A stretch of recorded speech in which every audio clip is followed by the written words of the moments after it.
Mercedes have seen their fortunes turn upside down after the latest showing in Brazil. And while it seemed like they had it all sorted out from the previous two races, the situation is quite different now. With only 2 races to go in 2023, the bittersweet truth is that the Brackley-based squad needs to enforce deep changes entering into 2024. And after the latest statements from Wolff, Russell and Hamilton, this is the most likely outcome for the Silver Arrows. But will they actually throw away everything they've learned so far about the car? And if so, how will that affect their 2024 season? It goes without saying that the roller coaster type of season that Mercedes had in 2022 has been more or less replicated in 2023 as well, with the car proving to be a true painful experience for both Russell and Hamilton. The Brits had no idea as to how they were competing up front in the previous races, and then again one of them had to retire due to increasing power unit oil temperature, while the other one was passed by Yuki Tsunoda in the sprint race and had no ground to cover in the main event on Sunday as well. For things to even be more painful for Hamilton, he's now lost a step to the fight for P2 in the Drivers' Championship with Perez, as 32 points are simply too much to be covered in the matter of 2 races if everything goes well for the Mexican driver. The upcoming races are ones that favour the RB19 much more than the W14 due to its low downforce requirements, something that Mercedes struggled with a lot. And an additional issue that they've discovered in Brazil is that the top speed of the car has been quite troublesome, to say the least. Yes, this was an issue that prevented the W14 from performing well in circuits like Monza, but they managed to compete quite well there compared to the slow speed corners of Interlagos. At a certain point, the W14 was the slowest car on the grid. More precisely, in the sprint race, where the top speed of the car was measured at 323 km per hour, definitely the slowest with Aston Martin and Williams. This is something that Wolff has spoken about, and when elaborating on further matters, the Austrian didn't mince words as to what is coming next for Mercedes, as he went on to say, "It's totally baffling and unacceptable. We are a proper structure, a solid team, but that didn't look like a solid team today. For me personally, it was the worst weekend in 13 years in Formula 1. The development of that car has been about putting plasters on something that was not right, and it shows that it's so unpredictable that it can swing either side. Fundamentally, we will have a different car next year, and today proves that's the right thing to do. It feels horrible for the whole team, and I wish we could start the new season concentrating on the new car."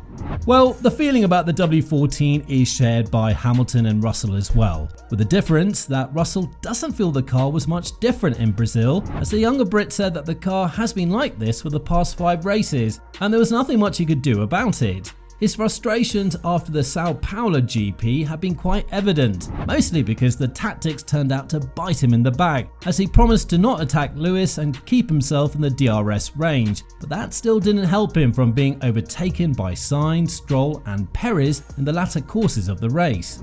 That fate has also been introduced to Hamilton as well, who did seem to be the slower driver compared to Russell in certain stages of the race, but luckily he did not suffer from the same issue as his compatriot, resulting in him snatching the 8th place in the race and the 7th one during the sprint event. But elaborating on this matter to a further extent, Russell couldn't hide that there was something fundamentally wrong with the car, and something that needs to change quite quickly if they're to challenge Red Bull up at the front, as he went on to say, "I haven't been on the radio because I thought it was quite obvious about the pace. Just sat here not having the tyres. 12 months ago, this was our strongest race of the year. 12 months later, by far our weakest race of the year. So yeah, very strange. We really need to sit down and understand, but clearly a massive one-off this weekend. The car was just slow this weekend. The tyres were just sliding around, and I think what we were doing was maximum. Something doesn't quite add up. You don't just suddenly lose a second's worth of performance and go from a podium fighting car to just fighting for points." Well, being forced to retire the car is definitely the last thing that Russell would want to do in these stages of the season, but there is little to nothing that he can do when the car just doesn't seem to be in the right operating window. And the bad news for Mercedes is that whatever they did until this point of the 2023 season is going to go in the trash bin, and it's going to be renovated for the upcoming season, which means that they'll be chasing yet another direction due to the fact that they have no idea what is wrong with the car. If we're to look at McLaren, the Woking-based squad brought 3 massive upgrade packages to Baku, Austria and Silverstone, with the addition that in Baku in Austria, it was only Norris's car that saw the upgrades being implemented. And what this resulted in is a car that is 1 second faster than what they started the season with. So in most of the racing events in the second half of the season, McLaren were the closest competitors to Red Bull, and they'll very likely continue on this uprising path in the following season as well.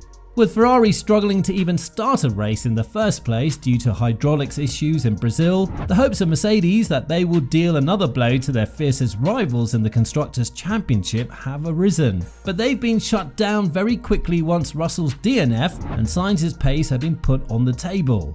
Now the gap is yet again at 20 points, and whether we like it or not, the dysfunctional Ferrari might as well snatch that position in the following 2 races because of the fact that the Las Vegas GP, one that will have its debut this year, as well as Abu Dhabi, the grand finale, are tracks that will suit the SF23 much more than the W14. Hamilton has also opened up about the 2024 season, and even though he was full of optimism that his team is making progress in order to challenge Red Bull, that has changed drastically after the last race in Sao Paulo.